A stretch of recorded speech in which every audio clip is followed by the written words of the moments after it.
My name is John. At 89 years old, when your hands shake more from memory than from age, you start hearing a voice inside that never lets you rest. It comes late at night when the house is quiet and the woman sleeping beside you has trusted you for almost half a century. I loved my wife deeply, faithfully, and completely, but for 46 years I carried a truth so heavy that it aged me faster than time ever could. Every morning I woke up beside her, smiled, kissed her forehead, and chose silence. I told myself the lie was kindness. I told myself it protected her. But now, standing at the edge of my life, with fewer tomorrows than yesterdays, the lie began to feel louder than my heartbeat. I asked myself a question that terrified me more than death itself. If I leave this world tonight, does she deserve to know the truth, even if it shatters everything we built together? We met when we were young, when love felt endless and the future looked forgiving. She believed she knew every chapter of my life, every mistake, every fear, every promise. Our marriage became a story others admired, a quiet example of loyalty and endurance. But behind that story lived a secret born 46 years ago, during a moment of weakness, fear, and a choice I never thought would follow me to old age. I planned to take it to my grave. Years passed, children grew, wrinkles formed, anniversaries stacked one upon another, and still the truth waited patiently. Now my body reminds me daily that time is not a promise. Each breath feels borrowed. Each night could be the last. And so I made a decision I had avoided for decades. Before my voice fails, before my heart stops, before fate chooses for me, I must sit across from the woman who gave me her life and finally tell her the truth. Not because I am brave, but because love, even after 46 years of silence, still deserves honesty. 46 years ago, the secret did not feel like a monster. It felt small, almost harmless, born in a moment when fear spoke louder than conscience. I remember the exact season of my life when it began. We were young, struggling, trying to build something stable, while pretending we already had it figured out. One decision led to another, and before I realized it, I had crossed a line I promised myself I never would. I told myself it was temporary, that I would fix it before it mattered. But time has a way of locking doors behind you. When I first looked into my wife's eyes after that moment, I saw nothing but trust. That trust terrified me more than guilt ever could.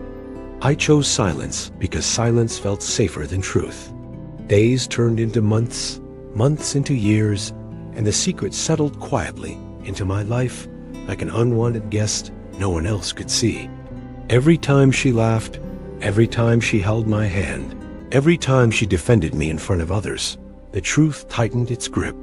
I told myself I was protecting her, protecting us. I convinced myself that love sometimes requires sacrifice, even if that sacrifice is honesty. But deep down, I knew the truth was not disappearing. It was waiting, growing older with me, patient and unforgiving. Living with the secret became a second marriage, one I never asked for, but could never escape.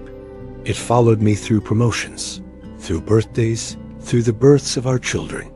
I learned how to smile while carrying weight in my chest. I learned how to redirect conversations, how to avoid certain memories, how to lie without moving my lips. There were nights I almost spoke, moments when she sensed something wrong and asked me gently if everything was okay.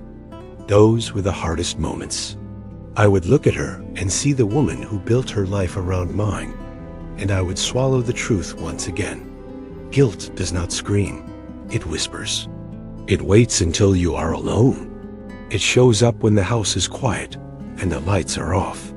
As the years passed, the lie shaped who I became. I became more careful, more reserved, less open. I loved her deeply, but the secret stood between us like invisible glass. I watched her age beside me, unaware of the burden I carried, and sometimes I wondered if she could feel the distance, even if she couldn't see it. Every anniversary felt like a victory and a failure at the same time. I was proud of our life, but ashamed of the foundation I had cracked. The longer I waited, the heavier confession became. At some point, the secret was no longer about the past. It was about cowardice in the present. The breaking point did not come loudly. It came quietly, in a hospital room with machines beeping and doctors speaking in careful tones. For the first time, I understood how thin the line between living and leaving really is. Lying there, staring at the ceiling, I realized something terrifying. If I died that night, my wife would never know the truth. She would mourn a man who never fully existed. That thought crushed me more than fear of death itself.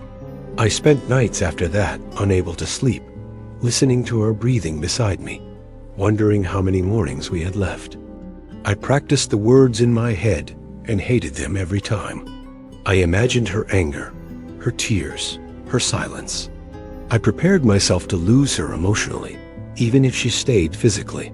The night before I decided to confess, I cried for the first time in decades. Not for myself, but for her. For the years she lived without knowing, for the choice I stole from her. I realized then that keeping the secret was no longer an act of protection. It was an act of selfishness. Love should not be built on fear. And if this truth destroyed us, then maybe we deserve to face that destruction honestly, together, rather than letting it rot quietly between us until death made the decision for me. The morning I confessed, nothing about the room looked different, but everything felt heavier. We sat across from each other, the same table where we had shared thousands of meals, conversations, and ordinary moments. My hands shook as I spoke. When the words finally left my mouth, I felt both relief and terror collide. She did not interrupt me. She listened.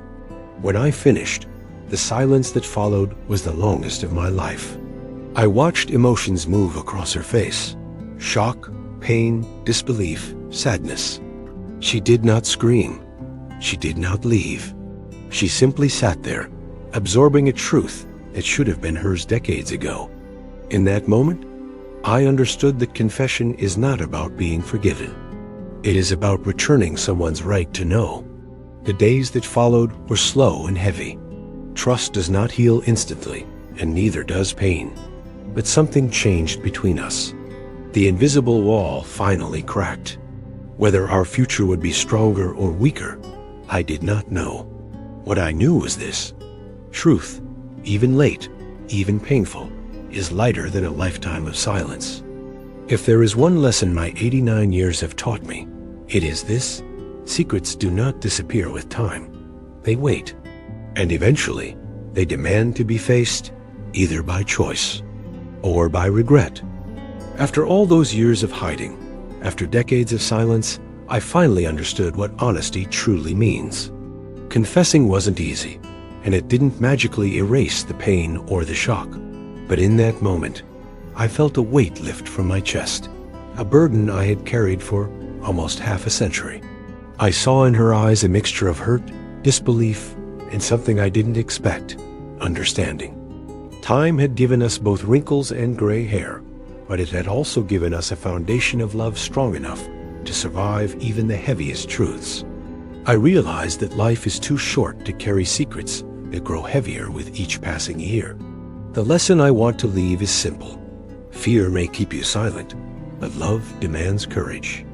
Telling the truth may be the hardest thing you ever do, yet it is also the most freeing. As I sit beside her now, holding her hand, I feel a strange peace.